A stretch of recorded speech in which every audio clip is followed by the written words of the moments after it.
बात होगी प्रॉपर्टी में एक देश और एक रजिस्ट्रेशन की। जी हां, बड़ा क्रांतिकारी ऐलान आया है भारत सरकार की तरफ से कि अब पूरे देश में ऑनलाइन रजिस्ट्रेशन होगा प्रॉपर्टी का। मतलब अब घर बैठे ही आप प्रॉपर्टी को रजिस्टर कर पाएंगे और ये रजिस्ट्रेशन में एक यूनिफॉर्मिटी होगी जो हो सकता है कि पूरे देश में एक ही तरीके से किया जाए। आगे इसकी निटिग्रिटीज आएंगी। इस समय बाकायदा जो प्रॉपर्टी रजिस्ट्रेशन या रजिस्ट्रेशन बिल 2025 है उसे इंट्रोड्यूस किया गया है और उस पर आपके यानी जनता के सुझाव भी मांगे गए हैं। तो पहले मैं आपको बताता हूं कि ये पूरा मसौदा है क्या, एग्जैक्टली क्या कहा गया है, प्रॉपर्टी रजिस्ट्रेशन बिल है क्या और इससे क्या बड़े बदलाव हो सकते हैं, फिर इस पर विस्तार से चर्चा करेंगे। तो देखिए, एक प्रस्तावित बिल है, केंद्र सरकार ने इसका ड्राफ्ट जारी कर दिया है, जिस ड्राफ्ट में रजिस्ट्रेशन बिल इसे नाम दिया गया है 2025 और इसका ड्राफ्ट जारी किया गया है। ऑनलाइन होगा प्रॉपर्टी रजिस्ट्रेशन। कुछ स्टेट्स और यूनियन टेरिटरीज में यह सुविधा है लेकिन पूरे देश में अभी ऐसा नहीं होता है। तो अब प्रॉपर्टी रजिस्ट्रेशन को ऑनलाइन बनाया जाएगा, दस्तावेजों को यानी डॉक्यूमेंट्स को डिजिटाइज किया जाएगा। अभी तक कागजी कार्रवाई बहुत ज्यादा है प्रॉपर्टी के मामले में, लेकिन अब लैंड रिकॉर्ड से लेकर रजिस्ट्रेशन तक सब कुछ डिजिटल प्लेटफॉर्म पर डिजिटल एंट्री के साथ होगा। रजिस्ट्रेशन एक्ट 1908 में 117 साल बाद इस एक्ट में बदलाव होने जा रहा है। अब तक 117 साल पुराने एक्ट के आधार पर ही हमारा रजिस्ट्रेशन सिस्टम काम कर रहा था, उस लिहाज से एक बड़ा बदलाव होगा। 25 जून तक लोगों से इस पर सुझाव मांगे गए हैं। आगे आपको बताएंगे कि आप सुझाव अपने कैसे दे सकते हैं, लेकिन होने क्या जा रहा है वो बड़ा इंपॉर्टेंट है। बिल का मकसद क्या है, क्यों ये लाया गया है? तो प्रॉपर्टी रजिस्ट्रेशन को मॉडर्नाइज करना, कागज हटाना, एक जैसा पूरा करना। अभी भी अलग अलग राज्यों में अलग अलग चीजें, अब ये बदलेगी कि नहीं वो अपने एक्सपर्ट से पूछेंगे, लेकिन फिर भी उसको एक पैरिटी में लेकर आना, आसान, तेज और पारदर्शी बनाना प्रक्रिया को। इस समय बहुत वक्त लगता है, ट्रांसपेरेंसी भी नहीं रहती है और टाइम टेकिंग रहता है। मॉडर्न लीगल फ्रेमवर्क से तालमेल, अब जिस हिसाब से सारी चीजें बदल रही हैं, सारे सिस्टम्स बदल रहे हैं, काफी चीजें ऑनलाइन हो चुकी हैं, उसके साथ प्रॉपर्टी रजिस्ट्रेशन को भी मॉडर्नाइज करना है। पूरे देश में एकीकृत प्रक्रिया बनाना, यानी एक जैसी प्रोसेस को थ्रू आउट। अगर आप किसी एक स्टेट में हैं, दूसरे स्टेट में प्रॉपर्टी खरीद रहे हैं, तो आप कहीं से भी उसे बिना हैसल के रजिस्टर कर पाएं, कुछ ऐसी व्यवस्था बनाने की बात है।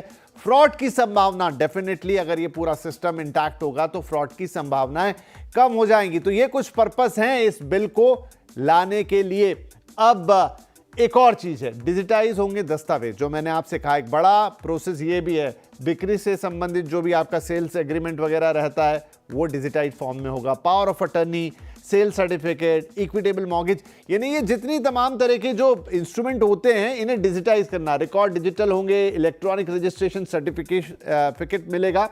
ऑनलाइन आधार ऑथेंटिकेशन, ये भी इसमें एक बड़ा पॉइंट है, इसे आधार और पैन से जोड़कर सत्यापित करने यानी ऑथेंटिकेट करने की बात आई है।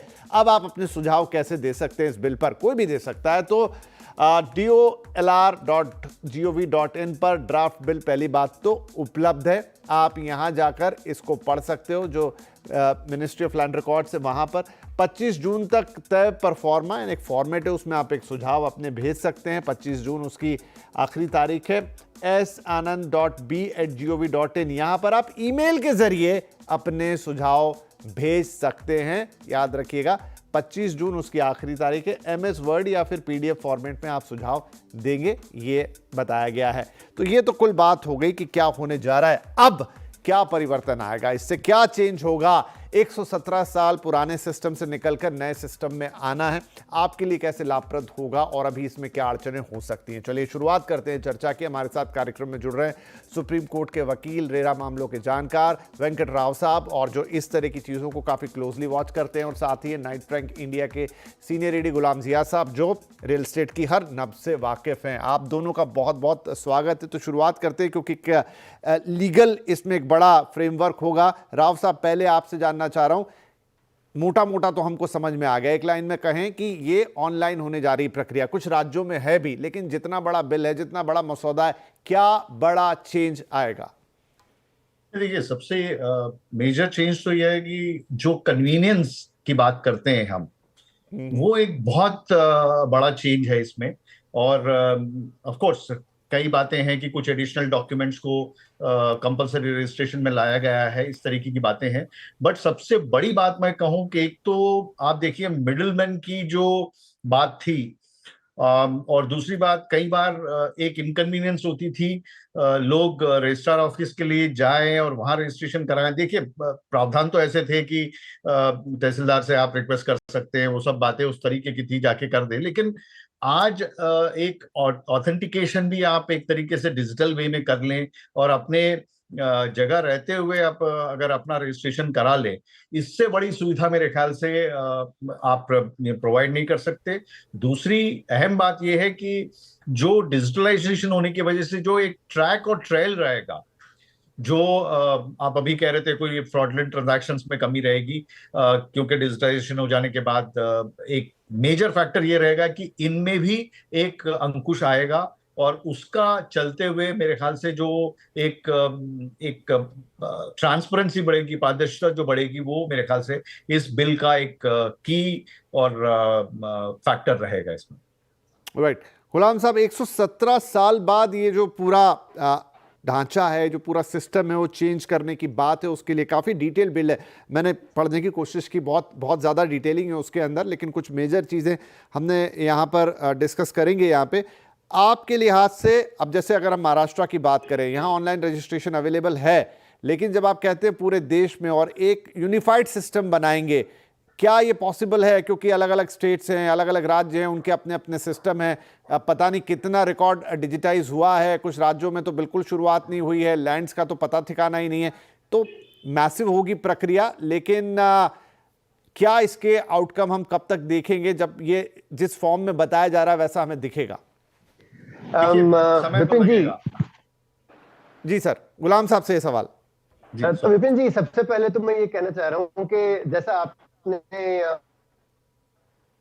एग्जाम्पल की, तो हम चूंकि महाराष्ट्र में काफी डिटेल में काम कर रहे हैं, तो हमने इस चीज का एहसास किया है, हमने इसे महसूस किया है कि यहाँ के जो रिकॉर्ड्स हैं इतने बेहतरीन तरीके से मेंटेन किए गए हैं कि इससे इवन हम तो चूंकि एनालिस्ट हैं, हम जब एनालाइज करते हैं डेटा, महाराष्ट्र के डेटा आज सबसे उम्दा हालत में मौजूद है। दूसरी कई रियासतों में शायद इसका 10 गुना भी, 10% भी काम नहीं हुआ होगा।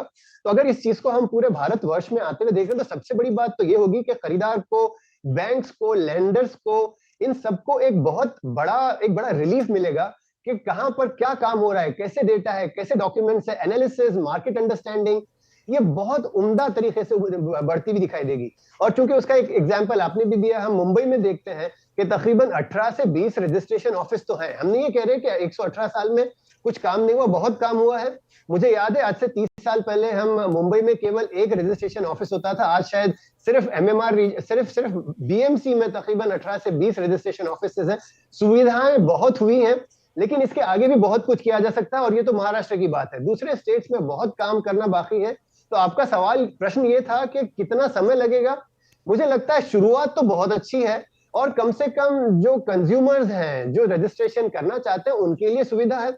और ये समझे कि रजिस्ट्रेशन गवर्नमेंट की तरफ से एक रेवेन्यू रजिस्टर करना, रेवेन्यू कलेक्ट करने का एक बहुत बड़ा साधन है। तो उसमें जो गैप्स हैं, अगर मैं गवर्नमेंट की तरफ से भी देखूं, तो आज भी कई सारी ऐसी रियासतें मुझे दिखती हैं जहां पर रजिस्ट्रेशन की पहली चीज तो मियाद मुकर्रर नहीं है। मुंबई में आपको 2 महीने के अंदर, 60 दिन के अंदर रजिस्ट्रेशन करना आवश्यक है।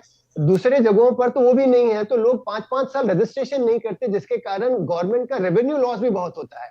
तो अगर ये सारी चीजों को देखें तो मुल्क के लिए भी बहुत अच्छा कदम है, क्योंकि यहाँ रेवेन्यू लॉसेस भी, लीकेज जितने भी है, उसको खत्म किया जाएगा, और लोगों के, कंज्यूमर के लिए कन्वीनियंस बहुत है।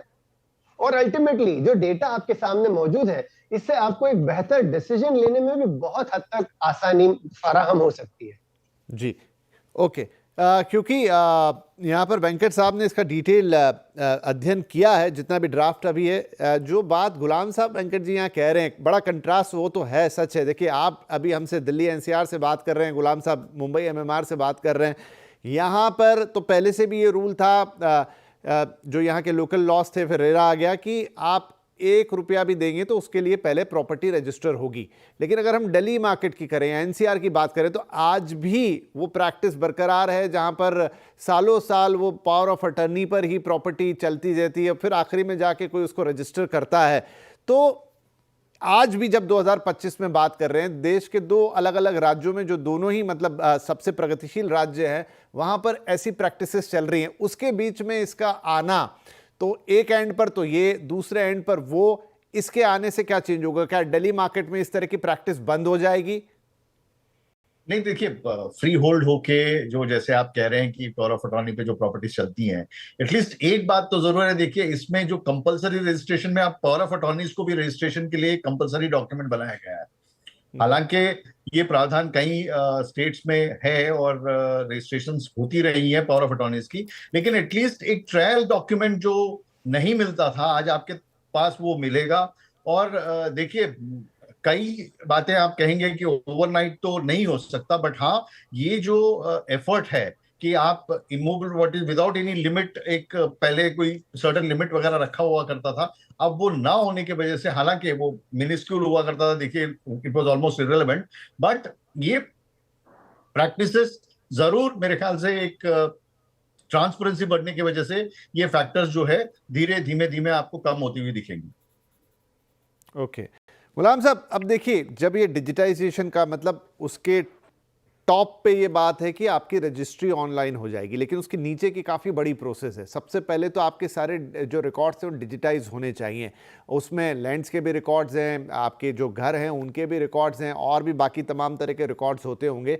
तो ये आप चूँकि देखिए, ये आ भी कहाँ से रहा है, इसको ड्राफ्ट किया है मिनिस्ट्री, रूरल डेवलपमेंट मिनिस्ट्री ने। मतलब शायद उसमें वो थॉट भी है कि जो हमारे देश की बहुत बड़ी संख्या में लैंड वगैरह हैं जिनके कोई प्रॉपर रिकॉर्ड्स नहीं है, या फिर वो बहुत पुराने या कागजी रिकॉर्ड्स हैं, तो क्या इस प्रक्रिया की शुरुआत वहीं से होगी जहां पर आप बेस लेवल पे पहले तो पूरे देश की लैंड की मैपिंग जहां तक संभव है वो करेंगे, धीरे धीरे धीरे स्टेप वाइज ऊपर आएंगे और फाइनली एक कंप्लीट डिजिटल सिस्टम बनाएंगे जो इंटीग्रेटेड सिस्टम हो, जिसकी ये बात कर रहे हैं? विपिन जी, ये तो आइडियल तरीका है। जी, गुलाम साहब से सवाल। गुलाम साहब, विपिन जी, ये एक आइडियल प्रोसेस है जो आप डिफाइन कर रहे हैं, लेकिन जैसा मैंने कहा, शुरुआत जहां से भी हो बहुत ही अच्छी शुरुआत है। अगर यूं मान लें कि रजिस्ट्रेशन भी, मैं मकान का रजिस्ट्रेशन करवाना चाह रहा हूं, जो हो सकता है एक बेहतरीन डेवलपर से मैं खरीद रहा हूं, तो उस डेवलपर से लिया हुआ मकान काफी हद तक मुझे लगता है कि उनके सारे कागजात मुकम्मल है, और क्योंकि ऑलरेडी रेरा पर अपलोडेड है, तो कम से कम एक बैकड्रॉप तो अवेलेबल है कि जहां पर कहीं ना कहीं इस चीज की वेटिंग हुई है, कहीं ना कहीं गवर्नमेंट सिस्टम में ये सारे दस्तावेजों का एक ब्यौरा लिया जा चुका है।